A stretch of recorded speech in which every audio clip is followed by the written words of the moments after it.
டூரி talkies ரசிகர்களுக்கு வணக்கம். வாங்க லென்ஸ் நிகழ்ச்சிக்கு போகலாம்.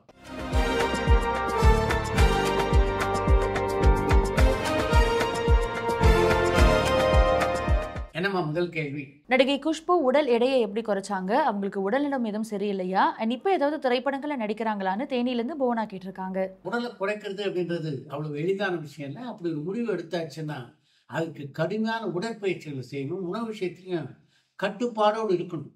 அப்படிலாம் இருந்தனால தான் குஷ்புவால அதை சாதிக்க முடிந்தது. குஷ்புவை பொறுத்த வரைக்கும் நல்ல உடல் ஆரோக்கியத்தோடு இருக்காங்க. எந்த பிரச்சனையும் அவங்களுக்கு இல்லை. நடிகர் ரவிமோகனுடைய மனைவி 40 லட்சம் ஜீவனாம்சம் கேட்டது உண்மையான? சென்னையிலிருந்து சாண்ட்ரா கேட்டிருக்காங்க. ரவிமோகனுடைய மனைவி ஆர்த்தி 40 லட்சம் ரூபாய் ஜீவனாம்சம் கேட்டதாக பத்திரிகையிலேயே செய்தி வெளிவந்தது. நீங்க பார்க்கலையா? ஜனநாயகன் திரைப்படத்தோடு மோதுதா பராசக்தி திரைப்படம்னு கன்னியாகுமரியிலிருந்து அனுஷ் கேட்டிருக்காங்க. பராசக்தி படத்துடைய படப்பிடிப்பு திட்டமிட்டபடி நடப்பதாக தெரியல. அதனால இந்த படம் ஜனநாயகன் படத்தோடு மோதுவதற்கான வாய்ப்புகள் கொஞ்சம் குறைவாக இருக்கிறது அப்படின்னு நினைக்கிறேன். நடிகர் விஜய் சேதுபதி முன்ன மாதிரி ஹிட் கொடுக்க முடியாம தடுமாறதை பத்தி நீங்க என்ன நினைக்கிறீங்கன்னு தஞ்சாவூர்ல இருந்து சந்தோஷ் கேட்டிருக்காங்க. ஏஸ் திரைப்படத்தை பார்த்துவிட்டு இந்த கேள்வி நீங்க கேட்டீங்க அப்படின்னு நினைக்கிறேன். நல்ல கதைகளை தேர்ந்தெடுத்து அதில் மட்டுமே நடிப்பது அப்படின்ற முடிவை சமீபத்தில் தான் விஜய் சேதுபதி எடுத்தார். அதுக்கு முன்னால் நடித்த படமாகத்தான் ஏஸ் இருக்கும் அப்படின்னு நினைக்கிறேன். அந்த முடிவை எடுத்ததுக்கு பின்னாலே அவர் நடித்த படம்னா அது தலைவன் தலைவி திரைப்படம். அந்த படத்தை பாருங்க, நிச்சயமாக அந்த படம் உங்களுக்கு பிடிக்கும். அடுத்து வரவிருக்கிற தேர்தலில் தோத்துட்டாங்கன்னா உதயநிதி சார் திரும்பவும் நடிக்க வந்துருவாரான்னு மதுரையிலிருந்து ராம் கேட்டிருக்காங்க. உதயநிதியை பொறுத்த வரைக்கும் இனி அவர் திரைப்படங்களை நடிப்பதற்கான வாய்ப்புகள் மிக குறைவு அப்படின்னு தான் நான் நினைக்கிறேன். இயக்குனர் ராம் அண்ட் சிவாவுடைய காம்பினேஷன்ல உருவாகி இருக்கிற பறந்து போர் திரைப்படம் எப்போ ரிலீஸ் ஆகும்னு திருச்சியிலிருந்து மனோஜ் கேட்டிருக்காங்க. இயக்குனர் ராம் சிவா கூட்டணியிலே உருவாகியுள்ள பறந்து போர் திரைப்படம் ஜூலை மாதம் 4ஆம் தேதி அன்று திரைக்கு வரவிருக்கிறது. இசையமைப்பாளர் AR ரஹ்மான் சார்னுடைய இசை முன்ன மாதிரி இல்லையே, இதுக்கான காரணம் என்னன்னு கடலூர்ல இருந்து முத்து கேட்டிருக்காங்க. தக் லைஃப் திரைப்படத்துக்கு அட்டகாசமான இசையை தந்திருக்கிறார் AR ரஹ்மான். அப்படி இருக்க அவருடைய இசை முன்பு போல் இல்லை அப்படின்னு நீங்க சொல்லியிருக்கிறது ஆச்சரியமா இருக்கு. சார், உங்களுடைய நெருங்கிய நண்பரான வெங்கட் சுபா சார் சினிமால என்னவா இருந்தாருன்னு உளுந்தூர்பேட்டில இருந்து ராஜா கேட்டிருக்காங்க. பல திரைப்படங்களுக்கு இணை தயாரிப்பாளராக இருந்தவர் தான் வெங்கட் சுபா. நடிகர் விஷாலுக்கு உடல்நிலை முற்றிலுமா சரியாயிருச்சான்னு சேலம்ல இருந்து அன்பு கேட்டிருக்காங்க. விஷாலுடைய உடல்நிலை 80% 85% தேறிவிட்டது என்று எடுத்துக்கொள்ளலாம். சார், தக் லைஃப் திரைப்படத்துல நடிகை த்ரிஷா சிம்பு சாருக்கு ஜோடியா அல்லது கமல் சாருக்கு ஜோடியான்னு திருவள்ளூர்ல இருந்து சரத் கேட்டிருக்காங்க. தக் லைஃப் திரைப்படத்தினுடைய ட்ரெய்லரையும் அதுல கமல்ஹாசன் த்ரிஷா சம்பந்தப்பட்ட அந்த காட்சியையும் நீங்க பார்த்திருப்பீங்கன்னு நினைக்கிறேன். அதிலிருந்தே நீங்க ஊகித்திருக்கலாமே யாருடைய ஜோடி த்ரிஷா என்று. அல்லு அர்ஜுன் அண்ட் அட்லி திரைப்படத்துல தீபிகா படுகோன் தான் ஹீரோயினா நடிக்க இருக்காங்களான்னு சிட்னில இருந்து ஷைலு கேட்டிருக்காங்க. அட்லியின் இயக்கத்திலே அல்லு அர்ஜுன் நடிக்கின்ற படத்திலே அவருக்கு ஜோடியாக தீபிகா படுகோன் நடிக்க இருக்கிறார். அது உறுதி செய்யப்பட்ட தகவல் தான். அதற்காக மிகப்பெரிய சம்பளம் தீபிகா படுகோனுக்கு பேசப்பட்டிருக்கிறது. தமிழ் சினிமால தெலுங்கு ஆதிக்கம் அதிகமாகுதான்னு ஊட்டில இருந்து அஸ்வின் கேட்டிருக்காங்க. தமிழ் சினிமாவிலே தெலுங்கு ஆதிக்கம் இருப்பதாக எந்த அடிப்படையில நீங்க சொல்லிருக்கீங்க? சேரன் சாரனுடைய ஆட்டோகிராஃப் திரைப்படம் மீண்டும் ரிலீஸ் ஆகுதான்னு ஆவடியில இருந்து நிர்மல் கேட்டிருக்காங்க. சேரனின் ஆட்டோகிராஃப் மிக விரைவிலேயே மறுவெளியீடு காண இருக்கிறது. அந்த படம் கொஞ்சம் நீளம் அப்படின்றதுனால அந்த படத்துடைய நீளத்தை கொஞ்சம் குறைத்து வெளியிட முடிவு செய்திருக்கிறார்.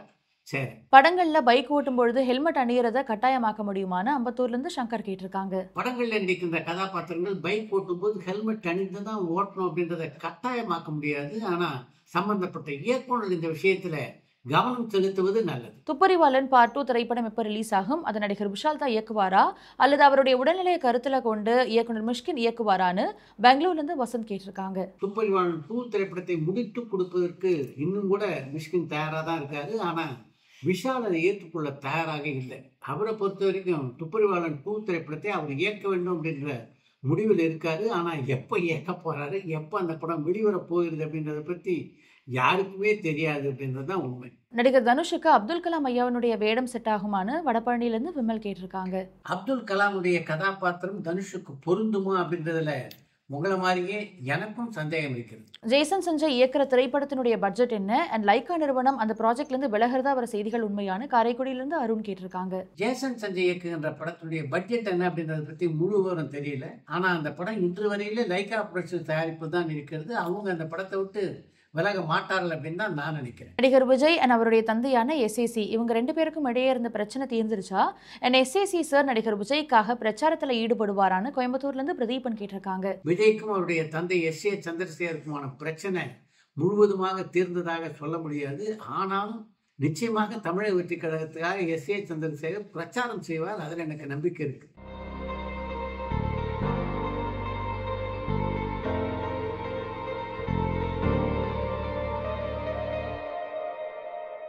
கேப்டன் விஜயகாந்த் சார்னுடைய வாழ்க்கை வரலாறு படமாகுமான்னு பட்டுக்கோட்டையிலேருந்து ஹரி கேட்டிருக்காங்க. நிச்சயமாக விஜயகாந்துடைய வாழ்க்கை வரலாறு திரைப்படமாகும். விஜயகாந்துடைய வாழ்க்கையை பொறுத்த வரைக்கும் திரைப்படமாக்குவதற்குரிய எல்லா அம்சங்களும் அவருடைய வாழ்க்கையில நிறைந்து இருக்கின்றன. பல சவால்களை வென்று வெற்றி பெற்றவர் தான் விஜயகாந்த். அதனால் அவருடைய வாழ்க்கை வரலாற்றை படமாக்கினார் என்றால் நிச்சயமாக அது வெற்றி படமாக அமையும் என்பதிலே சந்தேகமில்லை. அடுத்து இன்று ஒரு தகவல். வட்டார மொழி பேசி நடிப்பதிலே வல்லவரான காந்திமதி 1948ஆம் ஆண்டு வேதாள உலகம் என்ற படத்தின் மூலம்தான் தமிழ் சினிமா உலகிலே காலடி பதித்தார். அந்த படத்துக்கு பின்னாலே இரவு பகல், குமரிப்பெண், திருடன், தேன்மழை, தேடி வந்த மாப்பிள்ளை உட்பட பல திரைப்படங்களிலே காந்திமதி நடித்திருந்தாலும் அவருக்கு ஒரு நல்ல அடையாளத்தை பெற்று தந்த படம்னா அது பாரதி ராஜாவின் இயக்கத்திலே உருவான 14 வயதிலே திரைப்படம் தான். அந்த படத்தில் அவர் ஏற்றிருந்த அந்த குருவம்மா என்ற கதாபாத்திரம் இன்று வரையிலே தமிழ் சினிமா ரசிகர்களால் கொண்டாடப்படுகின்ற ஒரு பாத்திரமாக அமைந்திருக்கிறது. அந்த படத்தை தொடர்ந்து காந்திமதிக்கு மிகப்பெரிய பெயரை வாங்கி தந்ததுன்னா அதுவும் பாரதி ராஜாவின் படம் தான். அவருடைய மன்வாசனை திரைப்படத்திலே கொச்சாயி என்ற கதாபாத்திரத்தை ஏற்று நடித்திருந்தார் காந்திமதி. அந்த படம் அவருக்கு மிகப்பெரிய பெயரை பெற்று தந்த படமாக அமைந்தது.